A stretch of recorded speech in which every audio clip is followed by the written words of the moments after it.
Hi everyone, and welcome to this mini lecture on the American Dream and class mobility. This mini lecture is addressing one of the themes we're looking at in this course, Popular Culture in the U.S., being taught at North Shore Community College. And within this, we're trying to get a sense, or just get a better, broader sense of that idea of the American Dream, because it's a theme, it's an idea that permeates a lot of American popular culture, a lot of culture in general, but particularly within American culture, we see this idea come up time and again. And I'll look at a few examples, but the reality is there's very few, particularly narratives within popular culture where this idea isn't present to some degree or other. So let's start off talking about the American Dream. Now, the concept of the American Dream has been around forever. I shouldn't say forever. It should, it's been around for as long as the concept of the United States as a singular entity has been around. But the actual terminology of the American Dream actually comes to us in the 1930s from James Truslow Adams's Epic of America. And Adams was a historian, and this is where he starts to kind of piece together this concept of the dream that we know of, or that we think of. People hear this term American Dream, and there's a certain amount of associations that they have with it. So one aspect of the American Dream is, of course, becoming American. This is the dream, of course, of the immigrant, and American culture is deeply connected to the immigrant because, of course, we're a culture of immigrants. And so one aspect of the American Dream is to actually be considered American. That is, moving to this country and fully encapsulating or being seen as part of the culture. We also see within the American Dream this idea of mobility, of movement. And we'll talk about movement and productivity a lot with the American Dream because those are driving forces behind it. But when we talk about mobility, we're, of course, in one element talking about economic mobility. Typically, we see that as in two ways. One is individual economic mobility, and typically when we say mobility with the American Dream, we mean upward mobility. That is, the individual works from either impoverished conditions or working conditions and achieves middle class or upper class status. But there's also very strongly within narratives around the American Dream the intergenerational economic mobility upward. That is, the parents worked hard in very challenging working class conditions so that the child would be able to go to college, would be able to aspire to middle class or upper class. So we see economic mobility as a part of the American Dream, and that can happen on the individual level, but also on the intergenerational level. And both of those are important because we'll see again, family is another major piece of the American Dream. But we also see mobility on the social end. It's not just class, but where people are accepted. It's not just your money that will get you into the country club. It's your social status. It's how you're perceived by your culture, and this comes into play particularly with minority groups, with people who are not part of the dominant group, and kind of how they can see social mobility in their lives, being able to go places they couldn't before. So this is another piece of that American Dream. And educational mobility. This idea of going from little to no education to highly educated, or the doors that education will open up for people. This is in fact why people, of course, continually go to college, is an attempt to attain mobility. And while that mobility students often think is just economic mobility, I will get, I'll learn these skills and I'll get these jobs. There's an element of social mobility and educational mobility that also come with that. There's a status to say I have a degree, or I have a bachelor's degree, or I have a master's degree, or I have a doctorate. There's a certain amount of status, and that status is again an element of mobility. You've worked your way up. Because within all of this idea of mobility is centered on or strongly connected to meritocracy. That the American Dream is very much this idea that, through your own skill, you can earn your way or work your way up that socioeconomic ladder, right? So you make your way up that ladder by your skill, by your intelligence, by your hard work. And so something like a doctorate's degree is a signal of your hard work. Something like a lot of wealth that you've earned over your life is a signal of your hard work. These aren't entirely true. And we'll talk about that a little bit in a critique of the American dream, but it's worth being aware that these are what's embedded when we talk about the American dream. Within all of this is this idea that the person aspiring to the American dream is self-reliant. They are able to take care of themselves, and more importantly, or I should say as importantly, they are a provider. They're able to build and develop a family, or that is to produce a family and to provide for them in some typically financially, not often emotionally kind of way. So these are some of the ideals that we see within the American dream. That self-reliance, the meritocracy that allows for the mobility, the becoming American. These are the major things that drive narratives about the American dream. But there are concerns and critiques of the American dream. There are ways in which people find that idea in its prevalence across so many platforms of storytelling and narratives within our culture a bit disconcerting, a bit challenging. So for instance, the first thing is that it's a romantic notion. And we talked about this when we talked, in the mini lecture about cowboys in the Western, is that, it is this idealized view that the expectation is that everybody aspires to the American dream and that it is easily, it is achievable so long as you do X, Y, and Z. But the fact of the matter is it isn't. And it puts certain types of identities and relationships on a pedestal, often to the detraction, to the criticism, to the devaluing of other relationships, other types of identities. It's also very gender-based, less so nowadays, but for the longest time, the American dream is that the husband or the male is going to be the character, going to be the person who goes out and does the work so that he can provide for his wife and children. And so your role within the American dream is in direct relation to where you fall within gender and sex in our culture. And that's certainly problematic, and that's certainly something that's been hard to undermine and to get out of, is this idea of the woman as the homemaker. And that's her aspiration of the American dream. She may go out and get a college education, but she should be back at home taking care of the children. It's a critique that comes up time and again because we still see how it lingers today. It's also sexually based, and what I mean by that is this is a very heterosexually privileged concept. It's what we would call heteronormative when we get to talking about gender, sex, and sexuality. When we get on to that module, the idea is that in order to participate, in order to aspire to the American dream, you have to be in a heterosexual relationship in order to achieve that. And of course, we see this becoming less so as equal marriage has increasingly became legal across many states. And eventually, elements of this will be certainly erased as equal marriage becomes legal across the country. But there's still this implicit, dynamic of you have a family figure and a lead or a dominant family figure who is the breadwinner. The American dream may be captured by the both parents or both partners working, but it's not necessarily valued as much. Very much of the American dream is focused on production.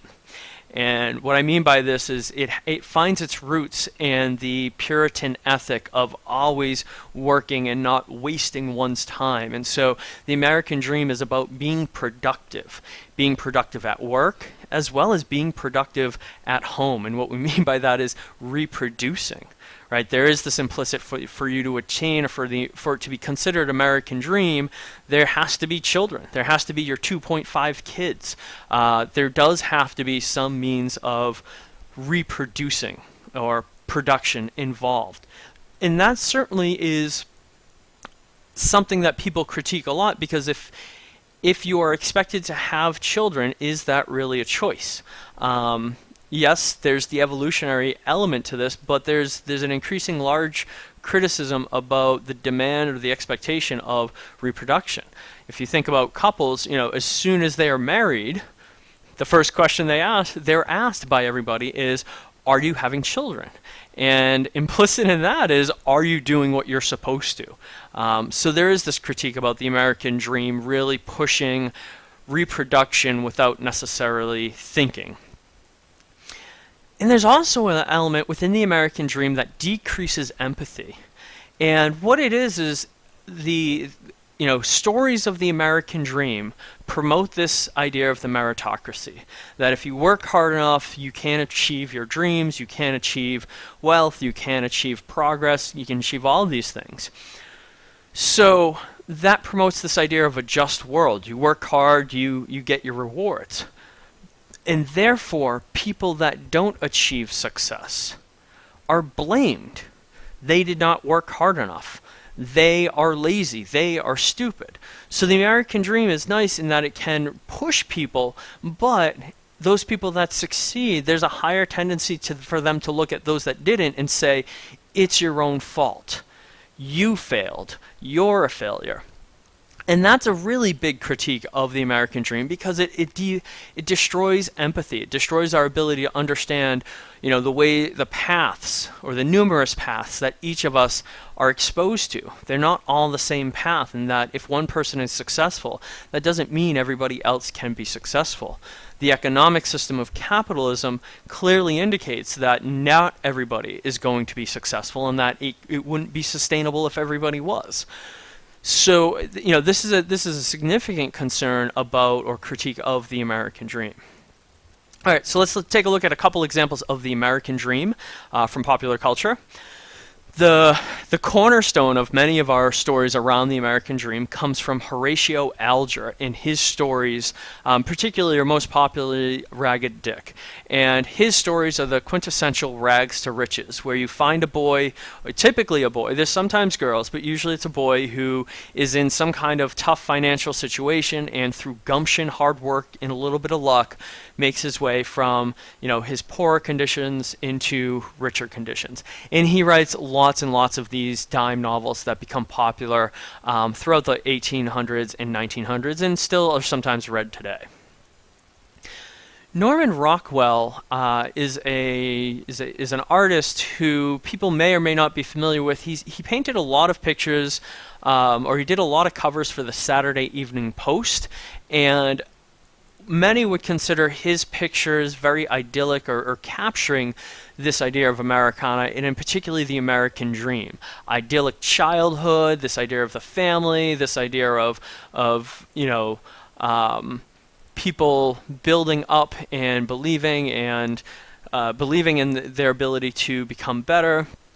There's a lot to be said about Norman Rockwell's influence on the idea of the American dream, because he captured it in a variety of ways so well in many of his paintings.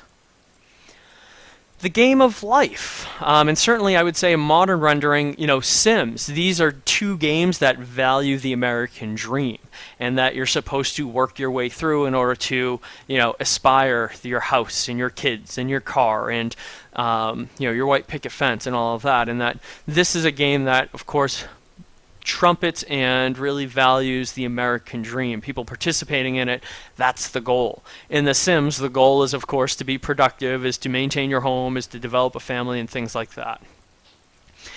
The Brady Bunch, for those that are familiar, was definitely a TV show that captured the American dream. I mean, it gave it a little bit of variation by saying here are two separate families that come together, but it was still that idea of the husband being a hard worker, trying to raise the kids right, and at the same time the wife being the provider and caretaker, although also occasionally working. But there was a very interesting dynamic here of these promoting that American dream, that these kids are going to try hard and they're going to be good students and they're going to go off and be good workers. And in fact, the older ones, this is what they had to do occasionally. They would get their jobs and they would have to, learn about hard work, and hopefully that would teach them to become better people to make their own American dream. Full House was another set of narratives that encouraged or promoted the American dream of, and again we have this broken family that kind of comes together and tries to raise these children to aspire to become productive citizens, to become to go to college, to do these things. But we also have critiques of the American dream. We have critiques of how the problems it presents, or the challenges or its limitations. One of the earliest critiques is, of course, The Great Gatsby by F. Scott Fitzgerald, in which this aspiration for economic and social mobility backfires in a lot of different ways. It becomes tragic in the ways in which aspiring towards that American dream backfires.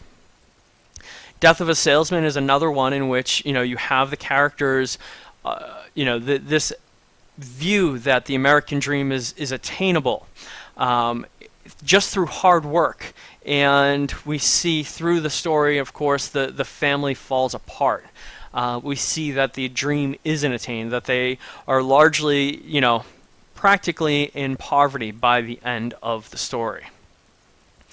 One of my favorite critiques of the American dream is Happiness, and this is a film from 1998.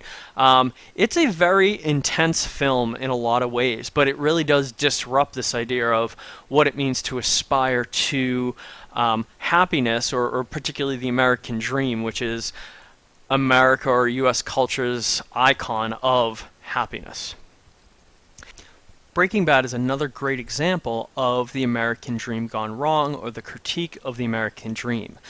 In this series, Walter White attempts to do everything and work hard. I mean, he's busting his butt not only at a full-time position, but then also working in a car wash in order to make ends meet, in order to provide for his wife and his one child and other child on the way. And of course, it all goes horribly wrong. He comes down with cancer, which creates a whole other slew of problems, and it sends him down this path of destruction, death, and drug dealing.